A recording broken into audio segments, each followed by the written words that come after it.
comme toute grève d'un groupe social qui est indispensable au fonctionnement de la nation, qui est réduit en nombre et qui prend en otage les Français.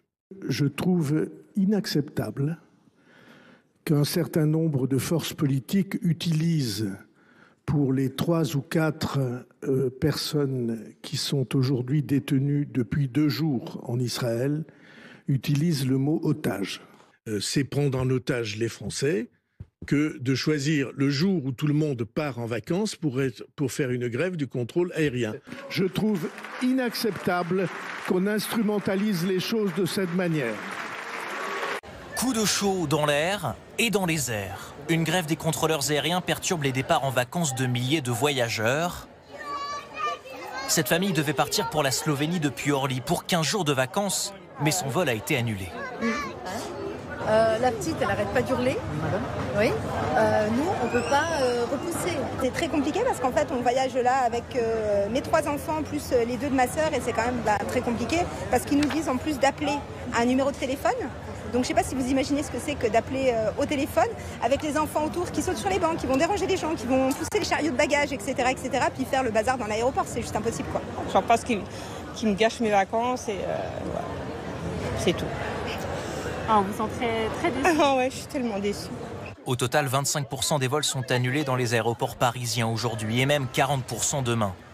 Les aéroports du sud de la France, eux aussi, sont fortement touchés. 30% d'annulations à Lyon, Marseille ou Ajaccio et même 50% des vols supprimés à Nice ou Bastia. Pour cette famille, en vacances en Corse, le retour à Bordeaux s'annonce compliqué. Là, on va essayer de prendre le ferry, louer une voiture et faire Marseille-Bordeaux en voiture. Plusieurs compagnies aériennes et le ministre des Transports lui-même dénoncent une situation inacceptable. Au cœur du conflit, les 2 syndicats grévistes réclament de meilleures conditions de travail. Mais ce qui pose surtout problème, c'est le nouveau système de pointeuses à l'entrée des tours de contrôle. À terme, le planning des aiguilleurs deviendrait moins flexible, inacceptable selon eux, et le bras de fer pourrait durer, selon cette spécialiste. Si la situation ne sera pas traitée comme elle n'est pas traitée depuis plusieurs années, dans ce cas-là, cet épisode de grève il va se poursuivre et on va entrer dans ce qu'on appelle le conflit social. Les compagnies aériennes sont tenues d'informer tous les voyageurs en cas d'annulation de leur vol. Vous venez de l'Aveyron, vous deviez partir en Croatie. Racontez-nous ce qui vous est arrivé. Eh bien, nous sommes arrivés à Paris ce matin. Et on nous a annoncé vers les 11h que notre vol était annulé. Voilà, et donc depuis, on essaie de voir comment on peut se débrouiller, puisqu'on ne nous propose pas grand-chose de la part de la compagnie. Quelles sont les options qu'on vous propose justement ? Je ne sais pas trop, puisqu'on n'est pas arrivé, mais en principe, ils remboursent le vol et le logement jusqu'au prochain vol qu'ils vont nous proposer, mais ça peut être demain comme dans 3 jours. Et nous avons des réservations qui nous attendent. Un hôtel, c'est ce que vous me dites ? Oui, et hôtel, séjour, voiture de location, et voilà.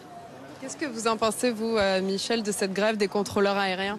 Je pense qu'il est totalement inadmissible d'être pris en otage par des personnes qui défendent leurs intérêts.